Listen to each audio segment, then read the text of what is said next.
Colorado Springs is a city in mourning. The latest episode of gun violence in the U.S. has come to the doorstep of these residents of Colorado's second largest city. It's like, wow, this is not just on the news, this is on our street. Within hours of the crime, the sidewalk outside the scene of the shooting began filling with flowers as people arrived to pay their respects to the victims. Active shooter to 3430 North Academy Boulevard, Club Q. All units respond, Command 4. It was 3 minutes before midnight on Saturday when the emergency call came in.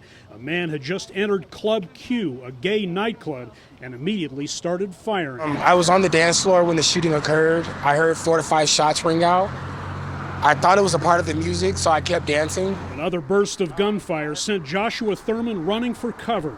There was chaos. Several club patrons sprang into action. While the suspect was inside of the club, at least 2 heroic people inside the club confronted and fought with the suspect, and were able to stop the suspect from continuing to kill. By grabbing a gun from the suspect, authorities say, hitting him with it and pinning him to the ground. Scores of people were struck by bullets. There were bodies on the ground, blood everywhere. 22-year-old Anderson Lee Aldridge was taken into police custody. He faces 5 counts of murder and 5 counts of bias-motivated crime. 2 weapons, including a long gun, were recovered at the scene. A motive for the rampage remains unclear. Shock spread quickly through the city's LGBTQ community. Many have no doubt that hate spurred this crime. It could have been me, it could have been my friends, and I'm just running through my mind of the victims. I'm running through the mind of it could have been myself. The club was a refuge for them until Saturday. The one safe space we had in the city of Springs has now been taken away from us. This is where we could come and be ourselves, no judgment. Just so few places in the community where we can feel safe and accepted for who we are.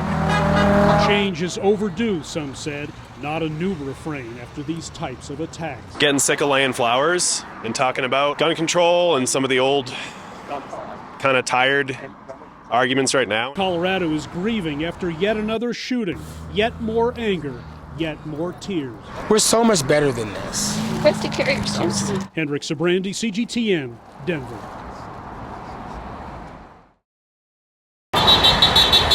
School is out for the summer in Colorado, but these moms are laser focused on what their children experience when class is in session. They have active shooter drills monthly in the classroom. My son tells me he doesn't know what's going to happen when he goes to school. There's fear. Threat of gun violence, they say, hangs over their families' heads constantly. It has to stop. There's no excuse. How can we be a free country and allow this to happen? Allow our kids to be killed every day. I'm here for my kids. I have to send them to school. It's scary. They've come to the state capitol to demand that all guns be banned to help stop the violence. People are tired, Hendrik. People are tired and people are scared and people are traumatized. Saira Rao is co-founder of the organization Here for the Kids. You can end the genocide of our children by banning guns. Why wouldn't you do that? This brand new effort, how many of you are here for the kids? Calls for Democratic governors in Colorado and 23 other states to sign this executive order outlawing guns and creating a weapon buyback program. This group is specifically focused on mobilizing white women because they say white women have the power and privilege in America to bring major change. Tired of hearing about what's possible or impossible. We want our politicians to do the right thing, and our children deserve to live lives free of violence. But moms and others realize outlawing guns is an uphill climb. You have a country that you're never going to be able to ban guns. That's not going to work. You can't do that. There's too many people that feel too strongly about it. Like one counter-protester at this sit-in. Why do they have to come after my guns? Why do they have to come after my freedoms? It's in the Constitution. It's our constitutional right. And because the right to bear arms is enshrined in the Constitution's Second Amendment, Colorado's governor says he won't sign the order. But many say the Constitution wasn't written in stone. We abolished slavery, didn't we? This is the road to the repeal of the Second Amendment. I think it's possible, and this is step 1. Those engaged in this grassroots movement say they're tired of sitting on the sidelines, like one woman whose son went through a school lockdown. And when my 15-year-old got home, I said, how was that for you? And he was like, there's nothing we can do about it anyway. Which honestly broke my heart more than if he had been scared. No matter the obstacles, these moms say it's time for something drastic because what's been tried to stem gun violence hasn't worked so far. If guns make people safe, why are we not safe? Hendrik Sabrandi, CGTN, Denver. In Denver on this Wednesday morning. Welcome everyone. We are so excited to have you here. More than 500 folks prepared to give back to their community on a day that's become etched in the minds of all Americans.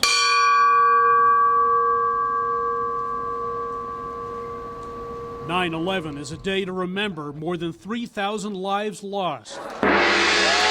It's also a day of action. Let's go! Here inside Empower Field at Mile High Football Stadium, teams of volunteers assembled 200,000 meals, in this case oatmeal breakfast, for neighbors who are experiencing hunger.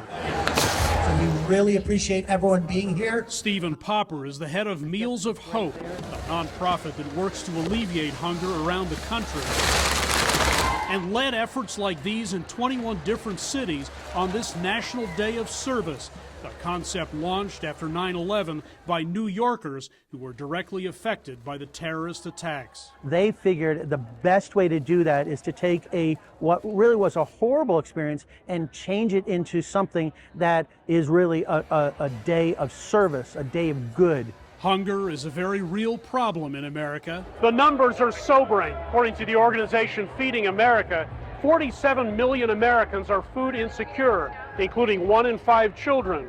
49 million people turned to food programs in 2022 alone. These meals will be distributed by Food Bank of the Rockies beginning later this week. The Food Bank of the Rockies has continued to see an elevation in need over the last several years due to inflation, overall cost of living, and how much more expensive it is to buy groceries and to feed one's family. This man was living in New York on the day of the 9/11 attacks. I was sitting in a park reading the newspaper before going to work, and this loud plane flew over my head, and I looked up and I watched it fly into the World Trade Center. Eric Clayman says the helplessness he felt that day turned into inspiration. I don't want that day to be remembered as a tragedy. I want it to be remembered as a day that brings this country together and brings out the best in us. I grew up with, seeing it on the news, and so it's something that I really wanted to be a part of. Ironically, my mom's even here from her company, so both my mom and I picked this as our volunteer days just to come and help out for 9/11. 9/11 felt close to home for many in this room. It's like the world stopped and we all took care of each other, and everybody was just there for each other and listening to each other's stories. 23 years later, 9/11 has in some ways become a celebration of teamwork, of togetherness, an opportunity to turn something very bad into something good. Hendrik Sabrandi, CGTN, Denver. On a summer Saturday, students take over the gym at Westminster Colorado High School for an after-school activity that wasn't available when we were growing up. Are you ready? Drone soccer. Drone soccer is a flying sport sanctioned internationally by the World Air Sports Federation. Kyle Sanders is the ringleader for today's practice, which pits 2 teams of 5 players, each competitor operating a quadcopter drone. The goal is for each striker drone to cross the opposing goal line as many times as possible. And the strikers are scoring simultaneously. So the other 4 players are focused on that opposing team striker, trying to block them, push them out of the way, keep them away from the goal, anything they can do to slow them down. Drones are encased in protective exoskeletons, which allows them to absorb most, but not all, mid-air contact. Drone soccer has its roots in South Korea. It was first played there back in 2018.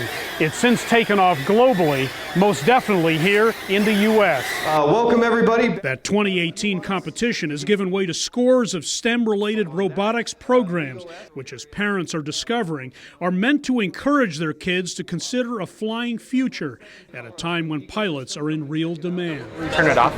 Let's restart it. So it's a great way to open the door to aviation careers and these fantastic opportunities to fly, become an engineer, future astronaut. Like ducks to water, some whose interest in aviation began when they were very young take to the sport immediately. Around like 3, that's when I got into my aviation, and that's when I started liking drones and NASA and rockets and space. Well, at first I wasn't too interested in it because it was like male dominated and so it was kind of scary at first.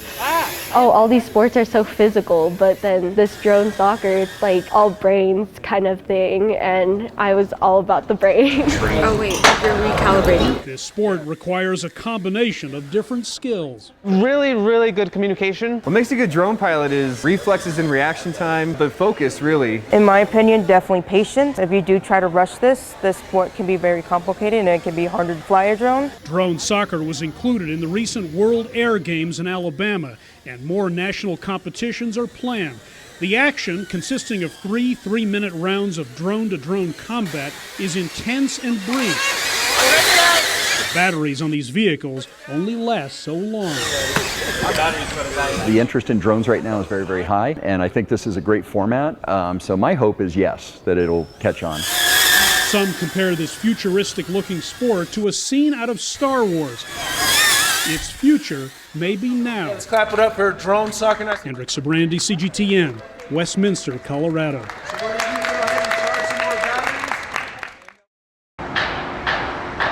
Denver, Colorado is a city that's relentlessly and often noisily marching into the future. A small corner of downtown, the future sits side by side with the past. It's been a struggle. My team had some earplugs some days. I kind of got used to it after a while. Nalye Lore is the force behind a mural that paints a story of Denver that's been largely untold and forgotten over all these years. She hopes this 3 by 7.5 meter artwork on the side of Fire Station number 4 sparks some conversation. I want people to ask questions like, why is this here? What does it mean? And why is it important? It was October 31st, 1880, when 2 drunk white men struck a Chinese man inside a local saloon, triggering mob violence that wound up destroying Denver's Chinatown. That racial resentment led to a law prohibiting the immigration of Chinese laborers 2 years later. Last year, the city formally apologized for the anti-Chinese riot. This mural, just blocks from the old Chinatown, puts that event into a larger frame. I think the new mural is beautiful, it's vibrant, I love all the colors and the symbolism behind them. Joey Haas with the organization Colorado Asian Pacific United, or CAPU, which commissioned the artwork. I think there's a lot of our histories and our stories that are going untold, and part of CAPU's goal is to unearth and really celebrate all of these histories that people don't know about. The noodle is definitely my favorite. That noodle It signifies the hope for a long life for the Chinese community. represents the journey from the past to today. The railroad workers, all the entrepreneurs of the past, the first immigrants who came here. And then we have this child right here that signifies a new beginning.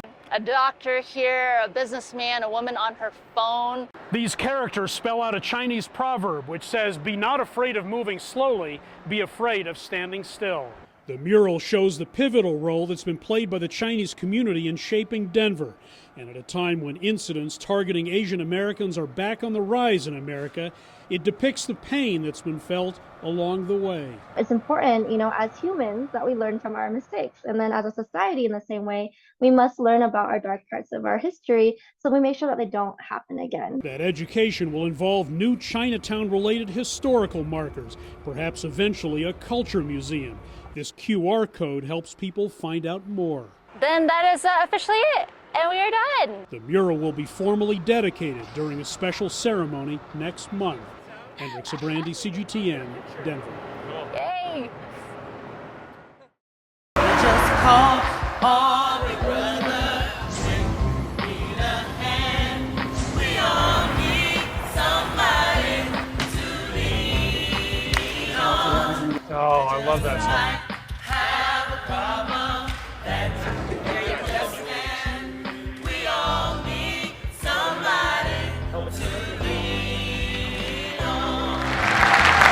I remember more than a year ago, before I took office, walking downtown with my daughter Ava, and we rounded the corner and saw someone sleeping on the street, and she said, "Dad, why don't we do something?" We did do something. We saw hope. We found neighbors who wanted to help. We believed that no one was unredeemable and no problem was too big for a city committed to change. Anything is possible. So let's get to work. Thank you so much.